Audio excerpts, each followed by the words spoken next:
अस्सलाम वालेकुम। हमारा नेक्स्ट टॉपिक है validation of cell theory. Validation of cell theory से मुराद ये है कि ये जो सेल थ्योरी पेश की गई कि सेल थ्योरी में 3 पॉइंट्स बताए गए कि जितने भी इस दुनिया में जानदार हैं वो एक या एक से ज़्यादा सेल से मिलकर बने हैं और सेल ही स्ट्रक्चरल और फंक्शनल यूनिट है। उसके अलावा जो सेल्स नए बनते हैं वो पहले से मौजूद सेल्स से ही बनते हैं। इन 3 पॉइंट्स को वैलिड बताने के लिए कि आया सेल थ्योरी में ये जो 3 पॉइंट्स बताए गए हैं कि क्या ये वाकई में वैलिड हैं, इसको बताने के लिए जो है वो कुछ एक्सपेरिमेंट्स किए गए, कुछ ऑब्जर्वेशंस की गई, कुछ टेक्निक्स लगाई गई। तो हमने अब उन टेक्निक्स को देखना है, ठीक है।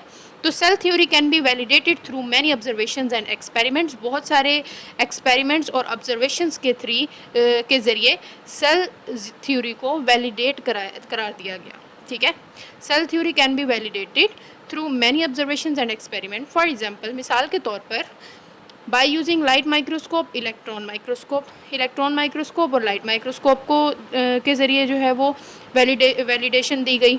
उसके अलावा लाइव सेल इमेजिंग की गई, जेनेटिक्स स्टडीज़ की गई, डीएनए की सीक्वेंसिंग से जो है वो भी बताया गया कि वाकई में सेल थ्योरी जो है वो ठीक है। उसके अलावा सेल कल्चर स्टडीज़ की गई, टिश्यू इंजीनियरिंग की गई। इन टॉपिक्स को, इन पॉइंट्स को हम मज़ीद डिस्कस करेंगे तो आपको सब कुछ क्लियर हो जाएगा, ठीक है। तो पहला पॉइंट है bye using light microscope and electron microscope के सेल थ्योरी के ये जो पॉइंट्स हैं इनको वाज़े करने के लिए जो पहला पॉइंट हमारे पास आया वो ये कि लाइट माइक्रोस्कोप को साइंसदानों ने इस्तेमाल किया और इलेक्ट्रॉन माइक्रोस्कोप को इस्तेमाल किया सेल को देखने के लिए, ठीक है। हाँ, हमें पता है कि लाइट माइक्रोस्कोप जो है वो अब बहुत मॉडिफाई फॉर्म में आ चुकी है। उसके अलावा इलेक्ट्रॉन माइक्रोस्कोप जो है वो उसमें हम बहुत डिटेल में ऑब्जेक्ट्स को देख सकते हैं।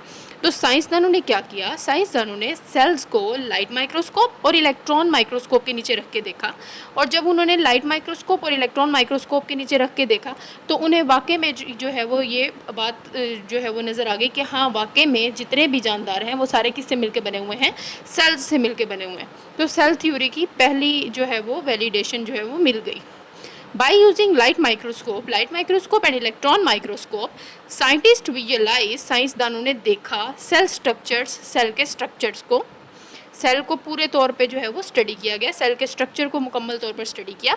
इन दिस वे, इस तरह दे फाइंड एविडेंस, इस तरह इन्हें जो है वो ये सबूत मिल गया दैट के cells are structural unit of all living organisms, के जितने भी जिंदा जानदार हैं उनमें जो स्ट्रक्चरल यूनिट है, उनको बनाने वाला जो यूनिट है, उनकी बॉडी जो बनाने वाली जो चीज़ है वो क्या है, वो सेल्स ही हैं, ठीक है। साइंटिस्ट विजुअलाइज सेल स्ट्रक्चर, साइंसदानों ने सेल स्ट्रक्चर्स को देखा। इन दिस वे, इस तरह दे फाइंड एविडेंस, इन्हें ये सबूत मिल गया कि जितने भी जिंदा जानदार हैं वो सारे जो हैं वो उनका जो बॉडी का स्ट्रक्चर है वो किससे मिलकर बना हुआ है, बहुत सारे सेल्स से मिलकर बना हुआ है।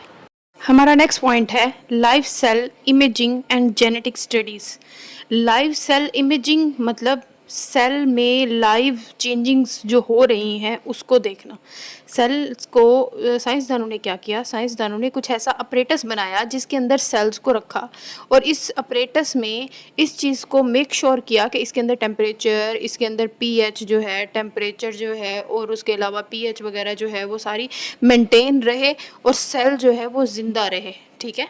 और इस बॉक्स के इर्द गिर्द जो है वो माइक्रोस्कोप्स को ऐड कर दिया, ठीक है। तो सेल्स के अंदर हर मिनट के बाद, हर सेकंड्स के बाद जो जो चेंजिंग्स आती गई वो माइक्रोस्कोप के ज़रिए वो जो है वो उसको लाइव तौर पे देखते गए और सेल की बॉडी के अंदर, सेल में जो है वो जीन्स के अंदर जो चेंजिंग्स आती गई। हमें पता है कि सेल जो है वो इस तरह एक स्ट्रक्चर है, सेल के दरमियान में न्यूक्लियस होता है, न्यूक्लियस के अंदर कुछ थ्रेड लाइक मटेरियल मौजूद है जो कि इसका जीनोम है, जिसे हम डीएनए कह देते हैं, ठीक है, जो कि सेल का क्या है, डीएनए है। डीएनए के अंदर क्या चेंजिंग्स आ रही हैं, जीन्स के अंदर क्या चेंजिंग्स आ रही हैं, इस चीज़ को लाइव देखा साइंसदानों ने, ठीक है। तो जब इन्होंने इस चीज़ को लाइव देखा तो साइंसदानों को ये बात वाजे हो गई कि जो न्यू सेल्स बनते हैं वो वाकई में पहले से मौजूद सेल्स से ही न्यू सेल्स बनते हैं थ्रू टेक्निक्स के ज़रिए लाइक लाइव सेल इमेजिंग, जैसे कि लाइव सेल इमेजिंग है एंड जेनेटिक स्टडीज़ और जीन्स की स्टडीज़ है, डीएनए में जो रेप्लिकेशन वगैरह वगैरह हो रही है वो studies. Scientist track cells replicate, scientist ने ये बात पता लगा ली कि सेल्स रेप्लिकेट करते हैं, डिवाइड करते हैं एंड फॉर्म न्यू सेल्स, और उन्हीं से ही न्यू सेल बनते हैं। सेल थ्योरी का जो थर्ड पॉइंट था वो हमें यही बताता है ना कि एक सेल जो है वो पहले से जो न्यू सेल्स हैं वो पहले से मौजूद सेल के डिवीजन से ही न्यू सेल्स जो हैं वो बन जाते हैं। तो साइंसदानों को इस तरह ये बात क्लियर हो गई कि जो सेल्स हैं वो रेप्लिकेट करते हैं पहले से मौजूद सेल्स से ही और न्यू सेल्स बना देते हैं। दिस टेक्निक वैलिडेट, इस टेक्निक ने जो है वो साबित कर दिया that all cells originate from the pre existing cells, कि जो न्यू सेल्स जितने भी बन रहे हैं वो पहले से मौजूद सेल्स से ही बन रहे हैं। हमारा नेक्स्ट पॉइंट है डीएनए सीक्वेंसिंग, कि डीएनए में मौजूद न्यूक्लियोटाइड्स की सीक्वेंसिंग करके देखी गई। इससे क्या मुराद है, हमारे पास सेल है, हमारी बॉडी सेल से मिलकर बनी हुई है, सेल के दरमियान में न्यूक्लियस होता है, ठीक है, इस न्यूक्लियस के अंदर डीएनए होता है, ठीक है। इस डीएनए की, ये जो डीएनए है ये छोटे छोटे यूनिट्स से मिलके बना हुआ है जिसे हम न्यूक्लियोटाइड्स कहते हैं, ठीक है। तो डिफरेंट ऑर्गेनिजम्स की बॉडी से डीएनए लेके उनके न्यूक्लियोटाइड्स का सीक्वेंस, न्यूक्लियोटाइड्स की को अरेंज करना, देखना कि किस न्यूक्लियोटाइड के बाद कौन सा न्यूक्लियोटाइड आ रहा है, तो फिर अगले न्यूक्लियोटाइड क्या है, इस तरह डीएनए की सीक्वेंसिंग की गई, ठीक है। जब डीएनए की सीक्वेंसिंग की गई डिफरेंट एनिमल्स की, तो ये बात पता लगी कि जो डिफरेंट एनिमल्स हैं, चाहे इंसान हैं चाहे कोई जो है वो बैक्टीरियाज हैं, इनके अंदर जेनेटिक मटेरियल जो है वो कहीं ना कहीं इनके अंदर सेम है। इस बात से क्या बात साबित होती है, इससे बात ये साबित होती है कि जितने भी जानदार हैं जिनका जेनेटिक मटेरियल सेम है वो सारे किसी एक जानदार से एवॉल्व होकर बने हैं, ठीक है। मतलब ये कि कुछ चेंजिंग सेल के अंदर चेंजिंग आती गई और नया जानदार बनता गया, ठीक है। तो डीएनए सीक्वेंसिंग जो है वो रिवील्स, ये हमें बताता है that cells share common genetic material, कि सेल्स जितने भी जिंदा जानदार हैं जिनके पास सेल्स मौजूद हैं उनके पास कोई ना कोई जेनेटिक मटेरियल में चीज़ कॉमन है, एंड मेटाबॉलिक पाथवेज। इस तरह जब उनके पास जेनेटिक मटेरियल सेम है तो उनकी बहुत सारी जो केमिकल रिएक्शंस हैं, मेटाबॉलिक पाथवेज हैं, वो भी जो है वो सेम है। दिस टेक्निक, इस तरह की टेक्निक वैलिडेट दैट, हमें ये बताती है that cell is the fundamental unit of the life, कि सेल जो है वो इस दुनिया का, इस ज़िंदगी का, मतलब लिविंग ऑर्गेनिजम्स का फंडामेंटल यूनिट है, बुनियादी यूनिट है, ठीक है। मतलब सेल से ही मिलके जानदार जो हैं वो बनते हैं, ठीक है। फिर उसके बाद cell culture studies and tissue engineering, experiments like cell culture studies and tissue engineering. Cell culture study से क्या मुराद है, सेल कल्चर स्टडीज़ से मुराद ये है कि सेल का कल्चर में ग्रो करवाना, मतलब सेल्स को लैब के अंदर, लेबॉर्ट्री के अंदर ग्रो करवाना और फिर उसकी स्टडीज़ करना, मतलब उसमें देखना कि कैसे उसके अंदर चेंजिंग्स आ रही हैं, कैसे सेल्स जो हैं वो रेप्लिकेट कर रहे हैं, कैसे सेल्स की ग्रोथ हो रही है, कैसे सेल्स छोटे थे उनसे बड़े हो रहे हैं, और फिर उन बड़े सेल्स से जो है वो 2 सेल्स बन रहे हैं, फिर उनसे आगे कैसे सेल्स बन रहे हैं, ठीक है। टिश्यू इंजीनियरिंग भी इसी तरह की चीज़ को कहा जाता है। तो experiments like cell culture studies and tissue engineering और सेल कल्चर स्टडीज़ वैलिडेट, हम इस बात की गवाही देते हैं, मतलब सबूत पेश करते हैं दैट सेल थ्योरी की को वैलिडेट करार देते हैं बाय एक्सप्लेनिंग, क्योंकि ये टेक्निक्स ऐसी हैं जिनमें सेलुलर ग्रोथ को एक्सप्लेन किया जाता है, सेल्स डिफ्रेंशिएशन के सेल से एक सेल से जो है वो डिफरेंट सेल बनना, डिफ्रेंशिएशन, मतलब फॉर एग्जांपल जैसे कि बहुत सारे सेल्स मौजूद हैं, ठीक है, अभी ये सेल साथ में मौजूद हैं, लेकिन एक सेल से जो है वो फॉर एग्जांपल किसी की आई बन जाए, दूसरे सेल से जो है वो लिप्स बन जाए, किसी से जो है वो एयर बन जाए, तो इस तरह का प्रोसेस जिसमें सेल्स जो हैं वो एक मुकम्मल, मतलब डिफरेंट चीज़ में तब्दील हो जाता है, उसे डिफ्रेंशिएशन कहलाया जाता है।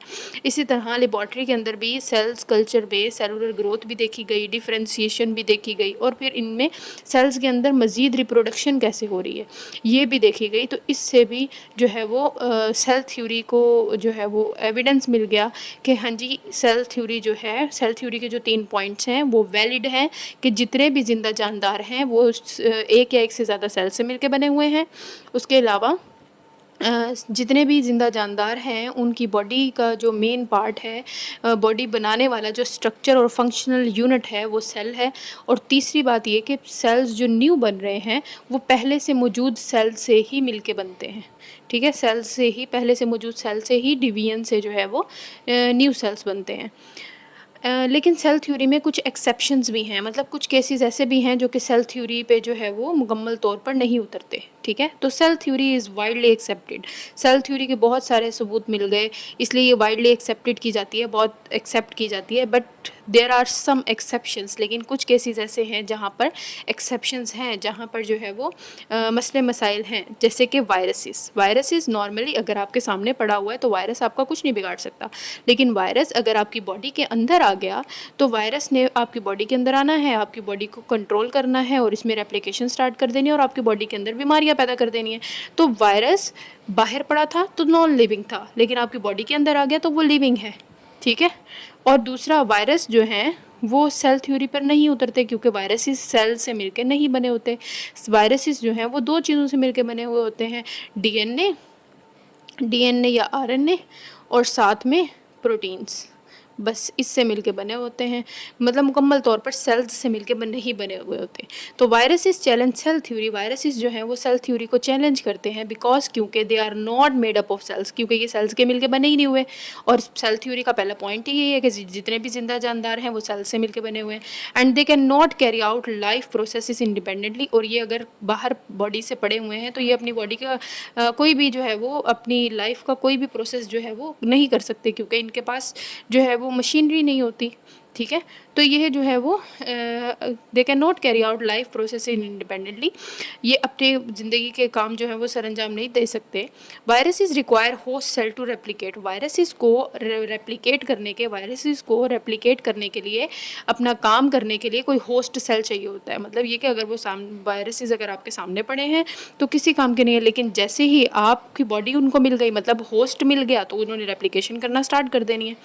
Viruses are at border of living and non living things, viruses को लिविंग भी कंसीडर किया जाता है और नॉन लिविंग भी कंसीडर किया जाता है। मतलब ऐसी लाइन पे कंसीडर किया जाता है जिस लाइन जो कि लिविंग और नॉन लिविंग के दरमियानी है। ठीक है, prions and viroids, prions and viroids भी वायरसेस ही हैं। Shows properties of living organisms, prions और वायराइड्स भी जो हैं वो लिविंग ऑर्गेनिज्म की प्रॉपर्टीज़ शो करते हैं but they are not composed of cells, लेकिन ये भी सेल्स से मिलकर नहीं बने होते क्योंकि ये वायरसेस हैं। They are made up of only DNA RNA, viroids जो हैं वो डीएनए या आरएनए के मिलके बने होते हैं और प्रायोन्स सिर्फ प्रोटीन्स से मिलके बने हुए होते हैं। तो बेसिकली इनके पास मुकम्मल सेल मौजूद ही नहीं है। और सेल थ्योरी का पहला पॉइंट ही ये है कि जितने भी जिंदा जानदार हैं वो सारे जो हैं वो एक या एक से ज़्यादा सेल्स से मिलके बने हुए हैं। तो ये एक एक्सेप्शन हो गई। हमारा नेक्स्ट पॉइंट है माइटोकॉन्ड्रिया एंड क्लोरोप्लास्ट। ठीक है, माइटोकॉन्ड्रिया और क्लोरोप्लास्ट बेसिकली सेल होता है, सेल के अंदर जो है वो ऑर्गेनेलीज मौजूद होते हैं। ठीक है, सेल के अंदर भी छोटे छोटे से स्ट्रक्चर्स मौजूद होते हैं। उन स्ट्रक्चर्स में से एक स्ट्रक्चर का नाम है माइटोकॉन्ड्रिया, और एक स्ट्रक्चर का नाम है क्लोरोप्लास्ट। ठीक है, माइटोकॉन्ड्रिया और क्लोरोप्लास्ट जो है वो यूकैरियोट्स के सेल में मौजूद होते हैं, प्रोकैरियोट्स में मौजूद नहीं होते। ये यूकैरियोट्स की सेल के अंदर मौजूद होते हैं। प्रोकैरियोट्स की बॉडी के अंदर माइटोकॉन्ड्रिया या फिर क्लोरोप्लास्ट मौजूद नहीं होते। माइटोकॉन्ड्रिया और क्लोरोप्लास्ट के बारे में ये कहा जाता है, एक थ्योरी पेश की गई थी, उस थ्योरी का नाम था एंडोसिम्बायोटिक थ्योरी। एंडोसिम्बायोटिक थ्योरी कि जी पहले ज़माने में एक छोटा प्रोकैरियोटिक सेल था और एक बड़ा प्रोकैरियोटिक सेल था। तो छोटे ने जो है वो बड़े से बात की कि मैं आपको जो है वो कुछ ना कुछ चीज़ बना के दूंगा, आप बदले में मुझे रहने के लिए जगह दे दो। तो बड़े वाले ने छोटे वाले प्रोकैरियोटिक सेल को खा लिया और इस तरह जो एक नया किस्म का सेल बन गया, जिसे यूकैरियोट का नाम दे दिया गया।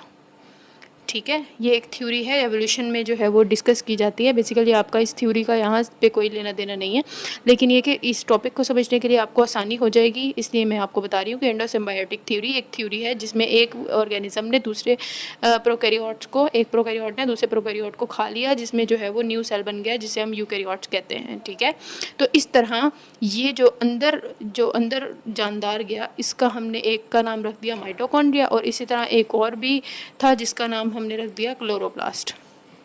ठीक है, तो माइटोकॉन्ड्रिया और क्लोरोप्लास्ट अलहदा से पहले रहते थे, तो मतलब वो अलहदा ही रेप्लिकेशन करते होंगे, मतलब उनके पास अपना डीएनए होगा। अब वो अंदर भी आ गए, लेकिन फिर भी उनके पास जो है वो अपना डीएनए जो है वो मौजूद है। तो eukaryotic organelles mitochondria and chloroplast have their on DNA.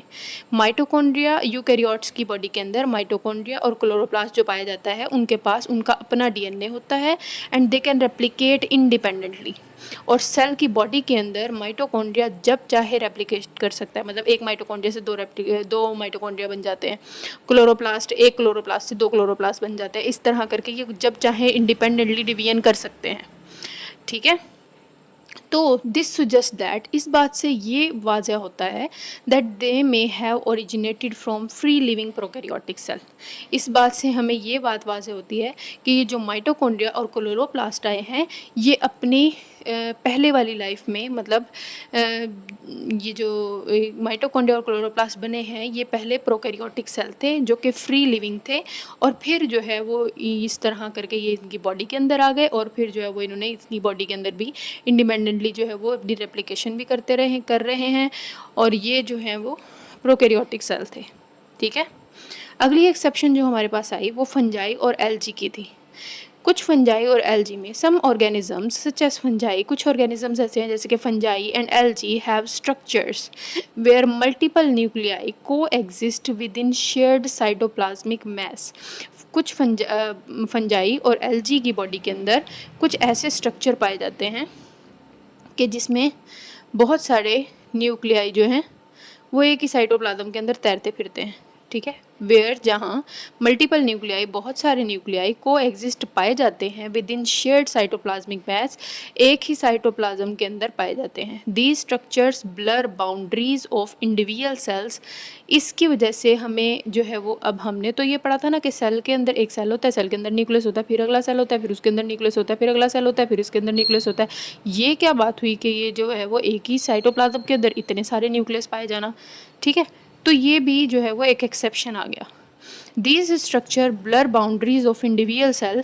इसमें जो है वो इन स्ट्रक्चर्स की वजह से इंडिविजुअल सेल वगैरह जो है वो बाउंड्रीज वगैरह नहीं बनती, as defined by cell theory. जैसे कि सेल थ्योरी ने कहा था यूनिसेलुलर या मल्टी सेलुलर।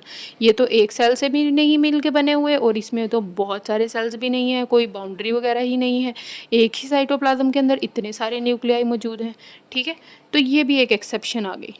नेक्स्ट जो हमारे पास एक्सेप्शन आई सेल थ्योरी को लेते हुए, दैट इज़ मसल सेल्स, जिन्हें हम मायोसाइट्स भी कहते हैं। हमारी बॉडी के जो मसल सेल्स होते हैं उन्हें हम मायोसाइट्स भी कहते हैं। इन वर्टिब्रेट्स मतलब ऐसे जानदार जिनके अंदर बैक बोन मौजूद होती है। ठीक है, जैसे जो है वो रीढ़ की हड्डी मौजूद होती है। Invertebrates muscle cells can fuse to form multinucleated fibres. हमारी बॉडी के अंदर भी जो हमारे मसल सेल्स हैं वो जो हैं वो फ्यूज़ हो जाते हैं। ठीक है, उनके अंदर जो है वो बहुत सारे जो हैं वो न्यूक्लियस जो हैं वो मल्टी न्यूक्लिएटेड जो हैं वो हो जाते हैं। This challenge the concept of single cell as basic unit is complex tissues. इस तरह ये भी जो है वो एक्सेप्शन निकल आई कि जी ये भी जो है वो सेल थ्योरी में एक न्यू बात निकल आई कि हमारी बॉडी के अंदर भी मल्टी न्यूक्लिएट फाइबर्स जो है वो मौजूद हैं। अगर आपको कोई बात समझ में ना आ रही हो तो आप मुझसे कमेंट में पूछ सकते हैं। अब तक के लिए इतना ही। अल्लाह हाफ़िज़।